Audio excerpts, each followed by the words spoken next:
Hello. Hey guys. Okay.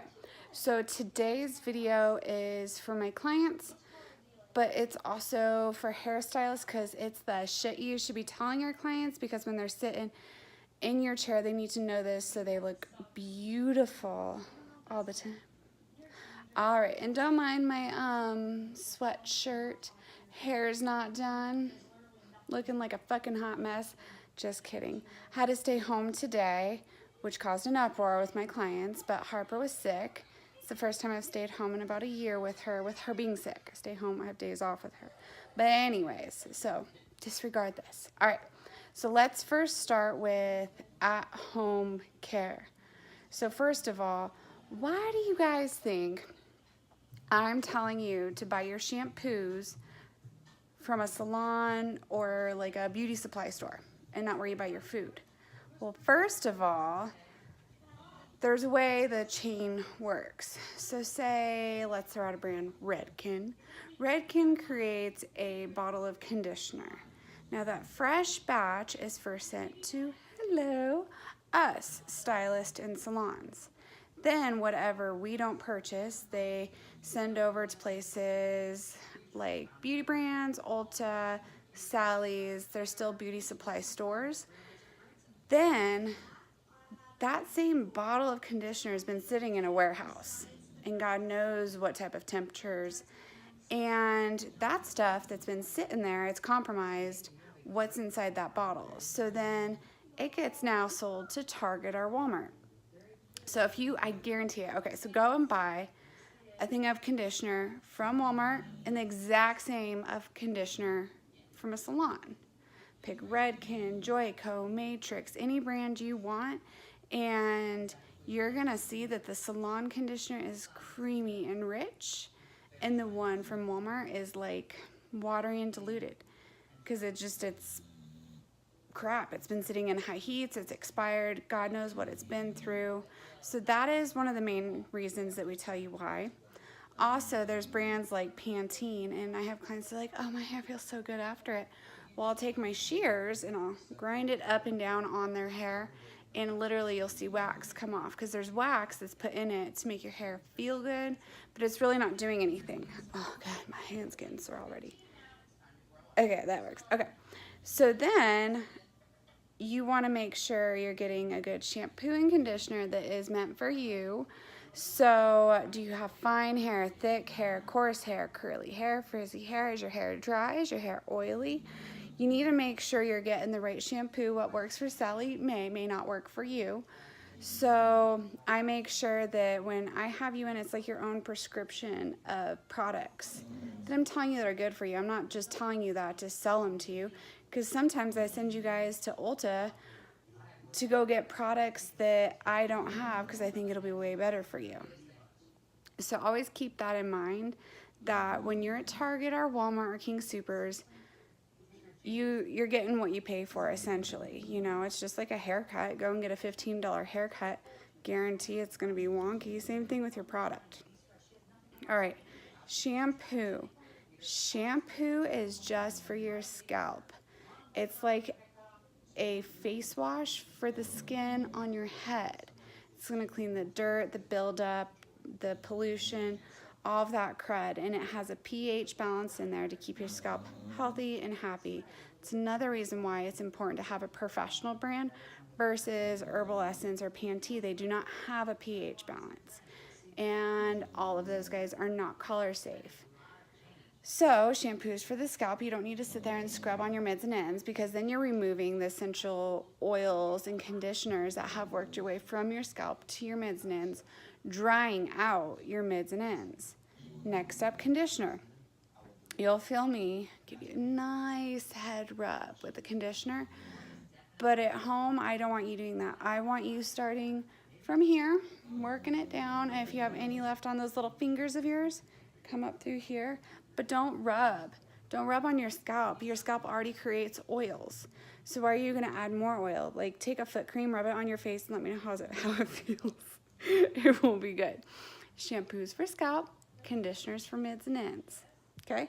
Next up is your blow dryer. Make sure you have a attachment on your nozzle, because if you look at your nozzle, the tip of it is made of metal. What happens to metal when it gets hot? It gets really fucking hot and good for your hair if you get close to it. So when you see me rough drying your hair, I'm rough drying it and there's no attachment, but I'm staying a good distance away from your head. I'm not getting close up on it. And sometimes even when I am round brushing, I'm staying away from the hair. The nozzle is going to prevent that metal part of that tip getting close to your hair and frying it. Important, very important. And curly girls, try to use a diffuser. That'll help you a ton. Next up is your curling iron. Make sure you have the right heat setting.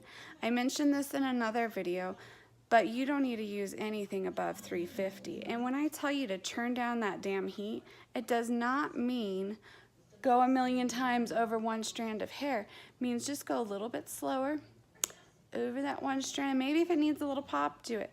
But you're gonna fade your color and you're gonna do what I call physical damage to your hair, because there's physical and chemical.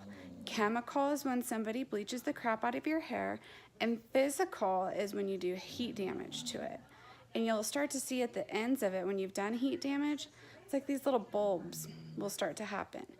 And a good tip with flat iron and curling irons is when I'm doing a flat iron, when I'm coming down, as soon as I get down, oh, my hair's a little tangled down to these ends, I'll start to release a little bit and not press all the way, because those ends don't need as much heat on them. And with curls, a modern day curl, you're leaving out about 1 inch to 2 inch of your ends, so it's protecting them.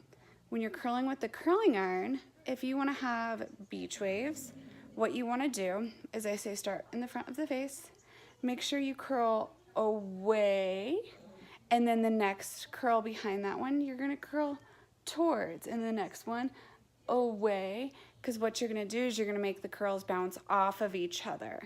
If you curl all your curls in the same direction, you're going to get like that beautiful Hollywood wave.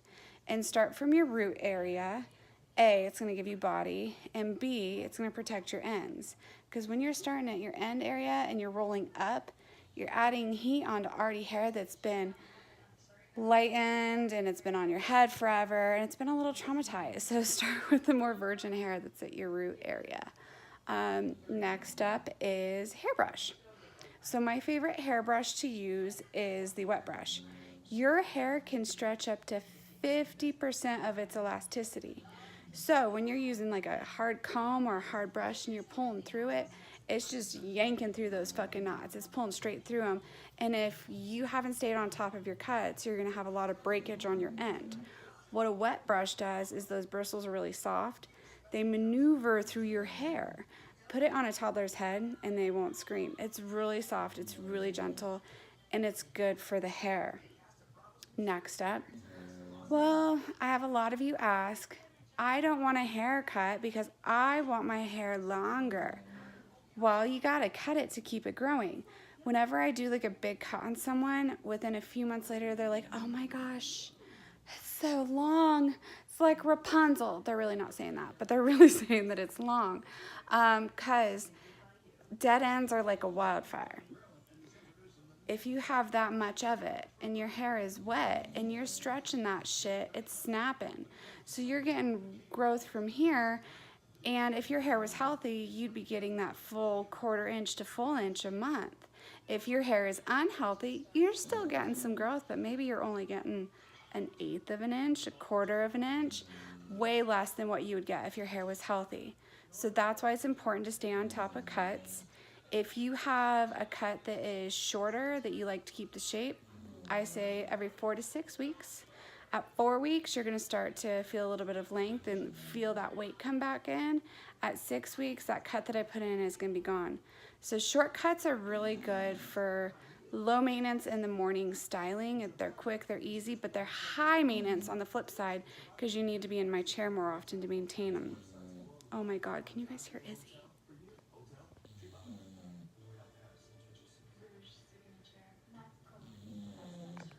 So I deal with. Okay, so then long cuts, it's every 10 to 12 weeks. They're long, they're easy. Just stay on top of those ends.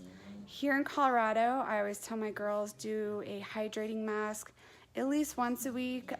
It's sometimes good to do a protein mask, especially if you're blonde. Lightening protein mask just fills in any of that protein that you've lost. You have pigment shampoos, you have Brass Off and So Silver made by Matrix. Those are my favorite.